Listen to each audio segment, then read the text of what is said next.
일단은 저 같은 경우는 일단 대규모 유상증자는 항상 말씀드릴게요. 대규모 유상증자.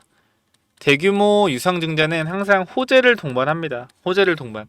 이게 뭔 소리냐면 유상증자 금액이 크면 클수록 유상증자 성공 가능성이 낮아요. 이거는 여러분들도 분명히 아실 겁니다. 금액이 클 성공 가능성이 낮는 거. 근데 그만큼 획기적인 재료를 들고 와요. 회사는. 회사는 획기적인 재료를 들고 온다. 자, 근데 결과적으로 이러한 재료들이 노출이 안 돼 있을 뿐이지 주가가 어느 순간 슈팅이 나오면서 이러한 재료가 노출이 된단 말이에요. 그러니까 이게 가장 최근이라기보다는 대규모 유상증자 한 회사들이 많이 없죠. 근데 삼성중공업이 대규모 유상증자를 한번 진행을 했었어요. 어디서 했었냐면 이 구간. 여기서 대규모 유상증자 한번 진행을 했거든요. 보면은 여기서 주가 얼마 빠졌어요? 마이너스 21% 빠졌죠. 자, 이거는 유상증자밖에 없습니다. 이렇게 하락을 하는 거. 근데 이렇게 하락을 하고 나서 야, 이 삼성전자 진짜 삼성중공업 쓰레기네. 쓰레기다. 그리고 주가 어떻게 했어요? 이렇게 밀리다가 어떻게 되냐? 여기서 어떻게 했냐면 갑자기 주가가 반등이 나오기 시작했어요. 이때 뭐가 나왔냐면 LNG선 20척 수주 20척인가요? 20대 20대 20척 이 정도 수주했을 거예요. 그러면서 하락했던 주가가 전부 다 반등을 했습니다. 다 메꿔줬어요. 위에까지. 원래 하락했던 부분 위에까지 메꿔주고 다시 주가가 밀렸죠. 그죠? 이런 식으로. 자, 그래서 우리가 여기서 좀 말씀드리고 싶은 부분이 뭐가 있냐면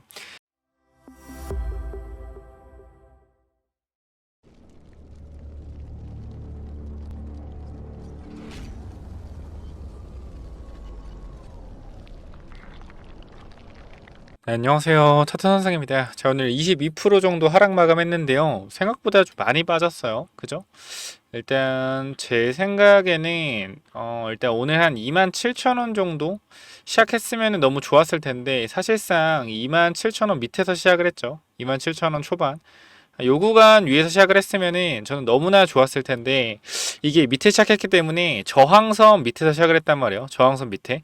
그래서 이거는 올라가다가 매물을 좀 세게 맞았다라고 좀 볼 수가 있을 것 같아요. 밑에 구간 시작을 하고 주가가 단기적으로 뭐 여기를 보시면은 시작을 하고 올라가려고 하다가 위에 매물 맞고 쏟아졌죠. 이게 뭐냐면 일봉을 잠깐 보면 우리가 이 구간 있어요. 쭉 당겨 보면은 단기적으로 이 앞선 구간들에서 단기적으로 지지 저항을 좀 살펴볼 수가 있는데요. 자, 지지 21,500원 지지와 한 번 더 지지가 이쪽에 있죠. 얼마요? 25,000원, 한 26,000원 정도? 여기 지지선이 하나 있습니다. 근데 이 지지선이 결과적으로 이탈하면 뭐가 되죠, 여러분? 이탈하면 저항선이 되죠. 그래서 지금 이 빨간색 선을 그대로 쭉 당겨서 보면은 오늘 자리에서 왜 주가가 못 가는지가 정확히 확인됩니다. 자, 지지였던 부분이 결과적으로 이탈이 나오니까 어떻게 되는 거예요? 여기가 저항으로 바뀌어버린 거죠. 이 위쪽이 저항으로. 그래서 여기 매물에서 오늘 매물이 쏟아지면서 당장적으로 여기 있던 평단가에 있는 사람들이 이거라도 일단 팔고 도망가야겠다 라는 매도 물량이 쏟아졌다라고 볼 수가 있어요. 자, 매매 동향 확인해 볼게요. 투자자별 매매 동향. 자, 오늘 확인해 보면은 개인 투자자가 어떻게 됐죠? 싹 다 받아갔습니다. 외국인이랑. 기관이 또 팔았죠. 보면은 기관 연기금이 그냥 대량 매도세. 연기금의 폭풍 매도로 주가가 급락이 나왔습니다. 자, 지금 75만 주를 팔았는데요. 사실상 이수페타시스의 연기금이 주식을 얼마 들고 있죠? 65만 주의 주식, 650만 주의 주식을 10월 15일부터 들고 있단 말이에요. 근데 지금 주가 매도한 걸 보면 자, 10월 15일부터 연기금의 매도한 물량이 얼마인지 확인해 볼게요. 좀 집중해야 되는 내용인데 2024 10월 15일. 자, 연기금 몇 주 팔았죠? 80만 주밖에 안 팔았습니다. 그쵸? 그러니까 최근에 계속적으로 사서 사고 팔고 하다가 얘네가 매도세로 들어섰다라는 거예요. 그럼 지금 78만 주가 매도가 나왔다고 하면 여기서 몇 프로가 빠진 거죠? 1.5% 정도가 빠진 거예요. 그 연기금 지분이 지금 8.5% 정도 남아 있는 건데 연기금이 앞으로 계속 매도를 할 것이냐 아니면 지금 구간에서 좀 잡아갈 것이냐 라고 했을 때 전 연기금의 평단가도 좀 중요하다고 생각을 해요.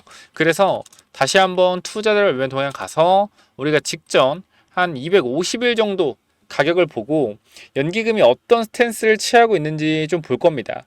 자, 보시면은 연기금이 최근에는 어차피 계속적으로 매도를 좀 해왔단 말이에요. 연기금 계속 매도를 해왔고, 연기금이 사실상 많은 매수를 한 구간은 저 작년 부분인 것 같아요. 그래서 일단 20, 23, 01, 01까지 가서 확인해 볼게요. 주가 쭉 내리면은 이수가 주가가 급등했을 때가 보면은 자, 요때 언제죠? 2023년도 6월이죠. 2023년도 6월. 자, 6월부터 보면은 자, 주가가 25,000원일 때, 그죠? 2만원 초반부터 연기금의 매수가 좀 들어오기 시작합니다. 그죠? 들어오고 3만원 초반에도 많이 들어와요. 3만원 초반, 2만원 후반대 물량들이 많이 들어왔다. 그죠? 자, 보시면은 주가가 급등했을 때부터 연기금 매수를 볼게요. 2023, 2023, 52, 2023, 05, 22. 자, 그래서 보면 연기금이 13만 주밖에 매도 안 했네요. 그러니까 이 구간부터 지금까지 13만 주밖에 매도가 없습니다. 그래서 아무래도 제가 봤을 때는 연기금의 비중 축소가 좀 있을 것 같은데, 일단 외국인들이 좀 많이 샀어요. 외국인 좀 많이 샀고, 개인투자는 원래부터 털렸다가 최근에 좀 사고 있고요. 그래서 일단 외국인들 평단가가 기관보다는 외국인 평단가가 좀 높을 것 같다는 생각이 들고, 현재 구간에서 연기금이 조금 더 매도를 할 수 있을 것 같습니다. 일단은 지금 오늘 매도세를 봤을 때는 연기금이 일단 한번 매도를 좀 강하게 시작을 했기 때문에 연기금의 추가적인 매도가 좀 나올 수 있을 것 같아요. 연기금의 매도세를 누가 받아가냐인데, 지금 가장 가능성 있는 것은 아무래도 외국인이죠. 외국인도 지금 평단가가 위쪽에서 많이 물려있기 때문에 평단이 좀 높은 상황일 거예요, 외국인들도. 그래서 외국인들이 조금 물을 타는 매수세가 좀 들어오지 않을까. 그러니까 외국인들 특징이 주가를 밑으로 사지 않아요. 위로 긁어 올리면서 삽니다. 그죠? 연기금 같은 경우는 주가를 위로 긁어 올리면서 사기 때문에, 일단 제가 봤을 때는 연기금이 오늘 75만 주라는 매도 물량, 최근 매도 물량 중에서 너무나 강한 매도 물량이죠. 그러니까 오늘 보면은 분봉을 보면 계속적으로 주가가 올라오려고 시도를 했었어요. 보시면 이쪽에서도 계속 올라오려고 시도를 했는데, 오늘 주가 하락의 주범은 딱 보니까 연기금이었다. 연기금 하락이 언제 멈추냐가 굉장히 중요한데, 이거는 솔직히 아무도 알 수가 없는 부분이긴 해요. 근데 중요한 건 저는 한 가지라고 생각합니다. 결과적으로 유상증자를 성공하기 위해서는 주가는 올라가야 된다. 이미 제2호 인수에 대한 가격은 정해져 있는 상태이기 때문에 회사 입장에서는 자금 조달, 제2호에 대한 자금 조달이 어느 정도 확실하게 굳혀져야 돼요. 그러니까 이미 제2호 인수에 대한 자금 집행이 되는 과정에서 돈을 다 계산을 해놨단 말이에요. 5,500억. 근데 주당 얼마? 주당 27,000원일 때 5,500억을 조달할 수 있는 거예요. 그럼 결과적으로 주가가 내려가서 이 예정 발행가액이 내려간다라고 하면 원하는 자금을 제대로 조달하지 못하겠죠. 그러면은 회사 입장에서는 유상증자 남은 금액, 그러니까 몇 천억이 부족하면 그거를 회사 돈으로 메꾸려고 할 겁니다. 근데 회사는 그렇게 하고 싶지 않겠죠. 그러면은 뭘 해야 되냐면은 주가를 부양시켜 놓고 주가를 잡아줘야 될 겁니다. 그래야지 뭐가 돼요? 그래야지 주가를 부양시켜야지 자금 조달을 제대로 원활하게 할 수 있기 때문에. 그래서 저는 개인적으로 이수 페타시스가 갖고 있는 호재가 하나 있다고 생각해요. 제2호를 인수함으로써 받을 수 있는 호재. 뭐요? 엔비디아와 엮여 있는 탄소 나노튜브입니다. 탄소 나노튜브. 이게 2차 전지에도 들어가고 반도체에도 들어간단 말이에요. 그래서 이 탄소 나노튜브 자체가 엮이면서 단기적으로 기술적 반등이 좀 강하게 나오지 않을까 저는 생각을 하고 있는데요. 자, 제이오가 2차 전지 관련된 기업으로만 우리가 생각할 수 있는데, 우리가 이걸 좀 봐야 돼요. 제이오 차세대 EUV 펠리클용 CNT 멤브레인 개발 착수. 자, 삼성, TSMC 모두 적용한다. AMAT 2나노양 최초 신기술 떠났다. 실리콘과 탄소 등을 포함한, 그죠?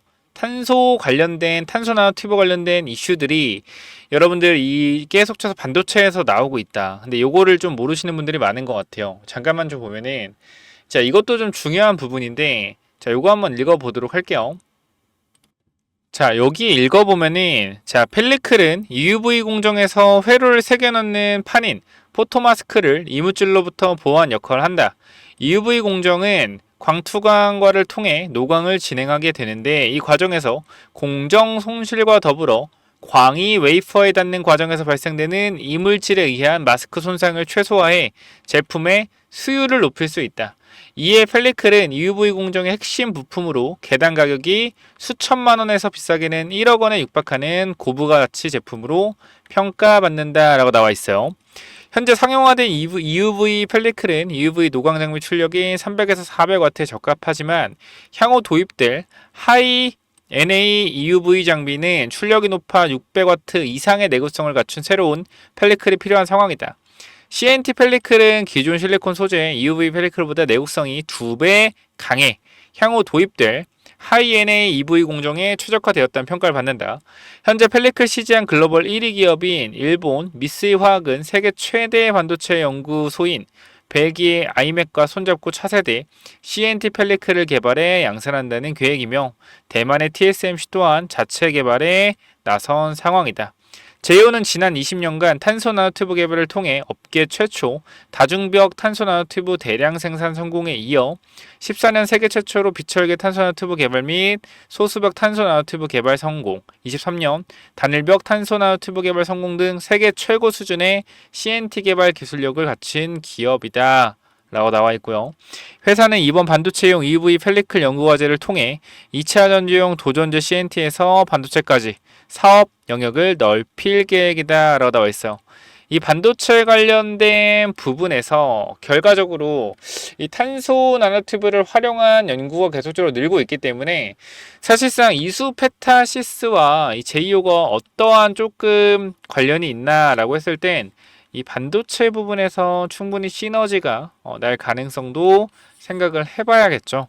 그래서 일단은 이수 스페셜티 케미칼을 가지고 있고 이수 페타시스가 반도체와 2차전지 사업을 같이 탄소 나노튜브 사업을 하고 있는 제이오를 인수하는 데 있어서는 현재 당장의 이 이익보다는 미래의 좀 이익을 생각한 게 아닌가라는 생각이 들고, 물론 희망 회로라고 볼 수가 있겠죠. 근데 중요한 건 희망 회로든 아니든 주가가 이대로 무너지진 않을 거라는 거예요. 결과적으로 악재 뉴스가 쏟아지지만 반등은 분명히 나온다. 주가가 이렇게 그냥 기본적으로 무너지는 주가는 거의 없습니다. 그리고 말씀드렸지만 미리 선반영을 받은 부분들이 분명히 저는 존재를 한다라고 생각을 해요. 이런 선반영 받은 부분들이 결과적으로 다시 한 번 더 어떻게 된다?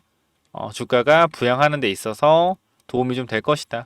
그러니까 이런 유상증자 찌라시에 대해서 이미 선반영 받고 많은 매물들이 나왔었기 때문에 이 매물들이 다시 나간 매물들이 밑에 구간에서 저가 매수세가 들어올 가능성도 생각을 좀 해봐야 된다. 그러니까 이슈를 보면은 사실 악재 이슈밖에 없긴 해요. 현재 구간에서, 그죠? 악재 이슈밖에 없긴 해요. 근데 생각을 해보자고요. 주가가 올라갔을 때는, 그죠? 주가가 올라갔을 때는 항상 이미 호재 이슈가 뜬 이후예요. 그쵸? 주가가 하락했을 때는 악재 이슈가 뜬 이후다. 그럼 우리는 주가를 어디서 잡아야 되냐면 악재 이슈가 뜬 이후에 이 악재가 해결이 될 것인가 해결이 안 될 것인가에 대한 부분들을 생각을 해봐야 되는데, 유상증자 5,500여 대에 대한 악재, 주가 희석률이죠. 빠졌잖아. 그죠? 빠졌죠. 그럼 뭐야, 이제 여기서부터 반등 나올 수 있다라는 거예요. 일단은 저 같은 경우는 일단 대규모 유상증자는 항상 말씀드릴게요. 대규모 유상증자는 항상 호재를 동반합니다. 호재를 동반. 이게 뭔 소리냐면 유상증자 금액이 크면 클수록 유상증자 성공 가능성이 낮아요. 이거는 여러분들도 분명히 아실 겁니다. 금액이 클 성공 가능성이 낮는 거. 근데 그만큼 획기적인 재료를 들고 와요. 회사는 획기적인 재료를 들고 온다. 자, 근데 결과적으로 이러한 재료들이 노출이 안 돼 있을 뿐이지 주가가 어느 순간 슈팅이 나오면서 이러한 재료가 노출이 된단 말이에요.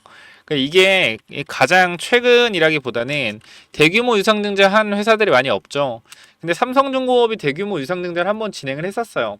어디서 했었냐면 이 구간, 여기서 대규모 유상증자 한번 진행을 했거든요. 보면은 여기서 주가 얼마 빠졌어요? 마이너스 21% 빠졌죠. 자, 이거는 유상증자밖에 없습니다. 이렇게 하락을 하는 거. 근데 이렇게 하락을 하고 나서 야, 이거 삼성중공업 쓰레기네. 쓰레기다. 그리고 주가 어떻게 했어요? 이렇게 밀리다가 어떻게 되냐, 여기서 어떻게 했냐면 갑자기 주가가 반등이 나오기 시작했어요. 이때 뭐가 나왔냐면 LNG선 20척 수주. 20척인가요? 20대. 20대 20척? 이 정도 수주했을 거예요. 그러면서 하락했던 주가가 전부 다 반등을 했습니다. 다 메꿔줬어요. 위에까지. 원래 하락했던 부분 위에까지 메꿔주고 다시 주가가 밀렸죠. 그죠? 이런 식으로. 자, 그래서 우리가 여기서 좀 말씀드리고 싶은 부분이 뭐가 있냐면, 결과적으로 얘네들이 유상증자를 때렸던 이유는 주가가 다시 회복될 걸 알았기 때문에 유상증자를 때린 거라고 생각을 해요. 그죠? 대규모 수주로서. 그만큼 자신이 있었다라는 거지. 저는 이 이수페타시스도 마찬가지. 현재 구간에서 자신이 있었다. 라고 개인적으로 생각이 돼요. 얘네들이 5,500억 유상증자 말도 안 되는 금액이라 생각을 하거든요. 시가총액 2조에서 5,500억 많은 금액을 생각하는데 분명히 어떠한 이유가 있을 거라고 생각을 해요. 그냥 5,500억 유상증자 때렸을 것 같지는 않다. 이 증권사에서도 나온 얘기들이, 자, 이수페타시스 유상증자 이해할 수 없다. 목표가 41% 낮춰버렸는데 요거 좀 읽어볼게요.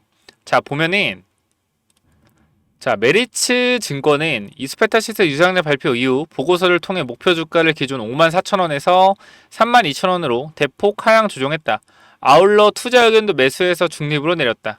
통상 증권사 리서치 보고서는 매도 의견을 찾아보기 어려워 중립 의견이 사실상 매도 의견으로 해석된다. 자, 양승수 메리츠증권 연구원은 이번 유상증자로 인한 하방 압력은 단순히 주당 순이익 희석에 따른 영향보다 더 크다고 판단하여 투자자 입장에서 이해할 수 없는 두 가지 의사결정이라고 강조했다. 자, 그러면서 이수페타시스 주주는 인공지능 고다층 기반 MLB의 고성장을 공유하기 위한 투자이지 2차 전지 투자자가 아니라며, 회사는 이번 경영권 인수의 대외적인 이유로 사업 다각화를 언급하고 있으나 주주 배정 유상증자를 통해 경영권을 진행하는 만큼 투자자들의 공감이 필요하다고 지적했다. 이어 양 연구원은 제2호 주요 고객사는 전기차 캐즘으로 인한 성장세 둔화 영향에 장기 공급 계약 취소 등 어려운 상황이 지속되고 있다면서 투자자들을 설득할 수 있는 제2호 인수 의사결정에 대해 구체적인 배경 검토 내용, 중장기 제휴의 성장성에 대한 소통이 필요하다고 덧붙였다. 그러니까 중요한 그거예요, 여러분. 이수페타시스라는 회사가 아무 생각 없이 제휴를 인수하진 않았을 거란 말이에요. 분명히. 그쵸? 이유가 있었을 거예요. 근데 그 이유가 재료에 대한 부분이 아직 까발려지지가 않았기 때문에 우리가 공감을 못하는 것 뿐이지, 항상 대규모 유상증자 뒤에는 대규모 호재가 한 번씩 남아져 있다. 이 부분을 기억을 하셔야 될 겁니다. 과거에 이 STX라는 기업, 좋은 기업은 아니지만 처음에 여러분들 유상증자 맞았을 때 굉장히 힘들어 하셨잖아요. 이 구간에서. 그죠? 힘들어 하셨잖아요. 주가 급락이 나왔어. 마이너스 20% 급락 나왔어. 힘들어 했는데 결과적으로 어떻게 됐어요? 다시 여기서 반등이 나왔잖아요. 바닥에서. 유상증자 이후에 바닥에서 2배 이상의 상승이 나왔다. 왜? 이때 호재가 터졌죠. 막 흑연 관련돼서, 그 다음에 트릴리 관련돼서 호재가 막 터지면서 올라갔잖아. 이런 것처럼 단기적으로 주가가 밀리더라도 기술적 반등 나올 수 있으니까 기술적 반등에 좀 잘 대응하면 돼요. 그래서 이 부분 단기적으로 신규 진입도 저는 수익 낼 수 있는 부분이라고 생각을 하고, 물려 계신 분들도 충분히 물타면 탈출할 수 있는 부분이라고 생각을 하기 때문에 현 구간에서 혹시나 그냥 간단하게 설명드릴게요. 이수페타시스 대응이 좀 필요할 것 같다라고 하시는 분들은 010-9201 자 6329로 이수라고 남겨주시면 제가 텔레그램방 초대해 드릴 겁니다. 이렇게 이수라고 두 글자만 남겨주시면은 위에 텔레그램방 초대를 좀 해드릴 테니까 꼭 들어오셔서 같이 대응을 좀 해보시면 좋을 것 같습니다. 자, 오늘도 아침에 이수 페타시스 좀 대응을 같이 진행을 했고요. 결과적으로 우리가 지금 자리에서는 충분히 괜찮은 자리다 라고 좀 말씀을 드리면서 이런 부분 꼭 체크 한번 해보시면 좋겠습니다. 내일 아침에도 9시에 대응을 할 거예요. 대응을 할 거니까 반드시 들어오셔서 같이 좀 대응을 해보셨으면 좋겠어요. 그래서 무조건적으로 주가가 반등한다는 게 아니라 유상증자 5,500억 큰 금액이기 때문에 회사가 쉽게 결정한 부분은 아닐 거다. 제2호 인수를 통한 미래 시너지 창출, 미래 사업 다각화, 분명히 이러한 이유로서는 5,000억 유상증자 5,500억 유상증자 성공시키기 힘들다. 금액 자체가 워낙 크기 때문에. 그래서 이 부분 재료에 대한 부분이 노출이 된다라고 했을 때 주가가 올라갈 겁니다. 항상 재료가 노출되고 주가가 올라가면 늦죠. 왜? 갭이 떠서 올라가잖아요. 재료 노출 후에는 갭이 떠서 올라간단 말이야. 그래서 이 부분도 우리가 반드시 생각을 좀 해보자 라고 말씀을 드리고 싶어요. 그래서 이러한 부분에 대한 거는 010-9201 6329로 이수라고 두 글자 남겨주시면 될 것 같습니다. 여기까지 하고 마무리할게요. 자, 그리고 제가 개인적으로 여러분들한테 이러한 히든 종목 하나 좀 말씀을 드릴 건데, 우리가 쉽게 지금 AI가 많이 올라가고 있지만 사실상 23년도에 IRA 법안으로 뭐가 많이 올라갔죠? 2차 전지가 많이 올라갔잖아요. 사실 이제 이때 2차 전지 못 잡았단 말이에요. 무서워서. 그죠? 무서워서 못 잡았어요. 근데 지금 생각을 해보면은 24년도에 바이오가 많이 올라가고 있는데, 지금 미국에서 통과하는 법안이 하나 남아 있거든요. 미국 생물보안법. 이게 통과가 되게 되면 결과적으로 뭐가 될 거예요? 바이오에서 폭등이 나올 수 있는 종목들이 나올 거란 말이야. 이게 원료의약품과 위탁 생산을 막는 법안이기 때문에 우리나라로 수혜가 올 거예요. 바로 옆 나라인. 그죠? 그래서 이러한 부분들이 결과적으로 이 바이오의 폭등이 나올 수 있는 부분이거든요. 그래서 저는 23년도에 2차 전지를 놓쳤다라고 하면 24년도에는 반드시 뭘 잡자? 뭘 잡자? 바이오를 하나 잡아놓자. 라고 말씀드리고 싶어서 제가 히든 종목 영상 마지막에 넣어 놓을 테니까 체크 한번 해보시고, 이수 입장은 이수 라고 남겨주시면 되고, 히든 종목, 그리고 제가 이 세력들 단계적으로 아까 지지저항 보셨죠? 지지저항 보는 이러한 기법들 남겨놓을 테니까 체크 한번 해보시고요. 그래서 이 히든 기법이 뭐냐면은, 제가 요거 정말로 이제 진짜 오랜만에 좀 완전 괜찮아 보이는 종목이다라고 생각해서 가져온 종목인데 지금 계속적으로 횡보를 하고 있어요. 자, 이 종목 보면 잘 봐봐요. 설명을 드릴게요. 자, 이 종목 차트 전에 우리가 이걸 한번 볼게요. 자, 이 종목이랑 이 종목은 어때요? 차트가 어때요? 똑같지 않나요? 움직임 자체가 봐봐요. 이 종목 매집 후에, 그죠? 고의적으로 하락을 유도해서 하락을 만들어냈죠. 그죠? 악재를 노출시켜서 하한가를 만들고 뭐 했어요? 바닥에서 매집을 진행하고 301선과 224일선 장기 이평선 밑에서 검색기에 안 나오게 설정까지 완료했다. 그죠? 그 이후에 어떻게 했어요? 그 이후에 검색기 안 나오게 하고 그 이후로 보름 대량 매수세 들어오고 뒤에서 봐봐요. 어떻게 됐냐? 이렇게 됐어요. 이 자리에서 어떻게 됐어요? 이렇게 올라갔단 말이에요. 몇 배요? 12배. 한 달 동안 12배 폭등했어요. 이거 뭐요? EV 첨단 소재예요. EV 첨단 소재. 똑같단 말이야, 차트가. 얘랑 봐봐요. 얘랑.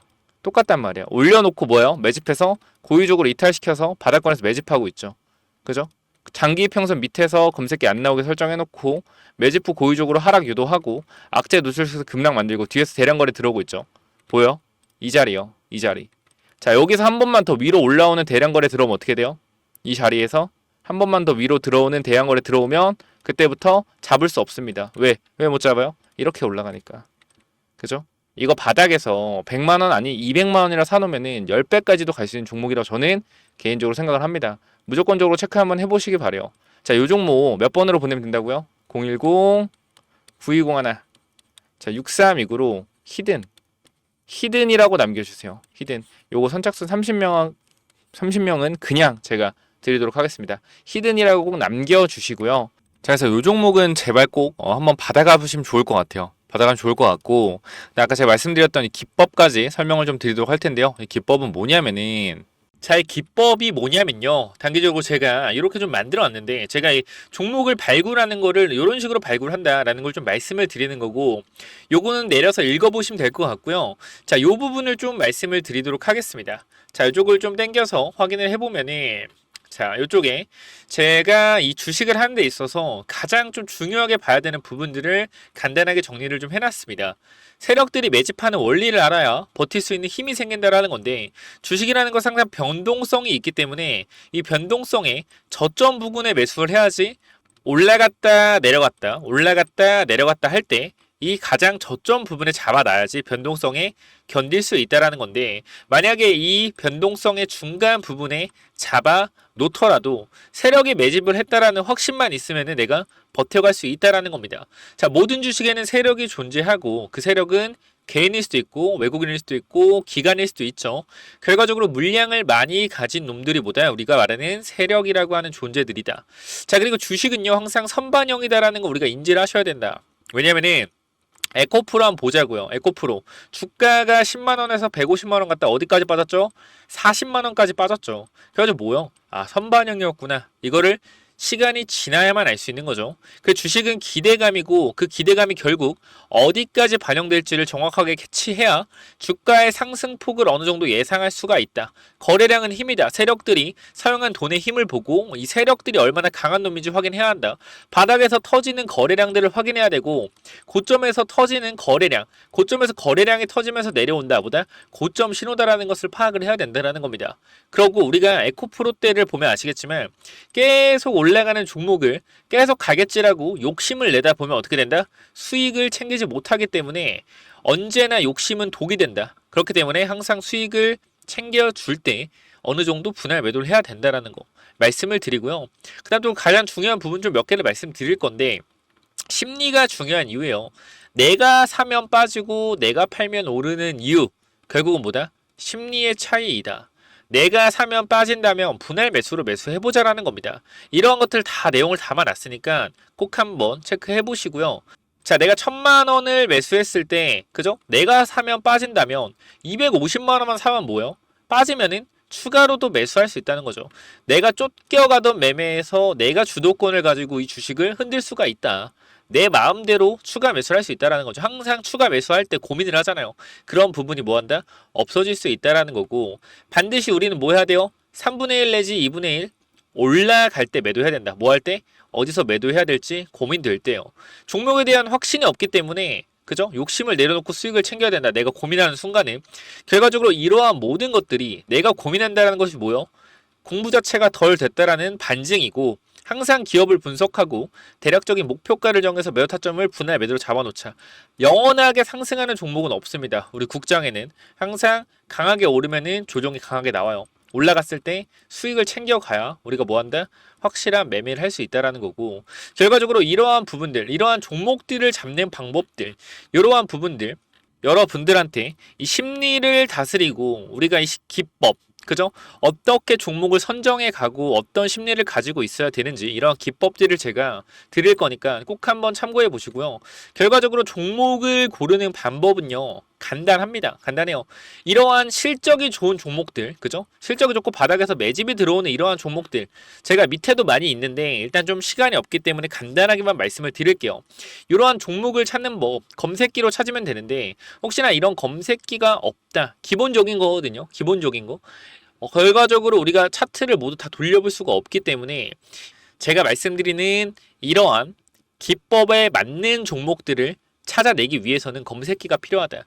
그렇기 때문에 여러분들이 이런 검색기 필요하다고 하시면은 제가 모든 내용을 공유하고 있으니까 필요하신 분들은 이쪽에 010-9201-6329 이쪽 문자로 기법 또는 히든이라고 그죠?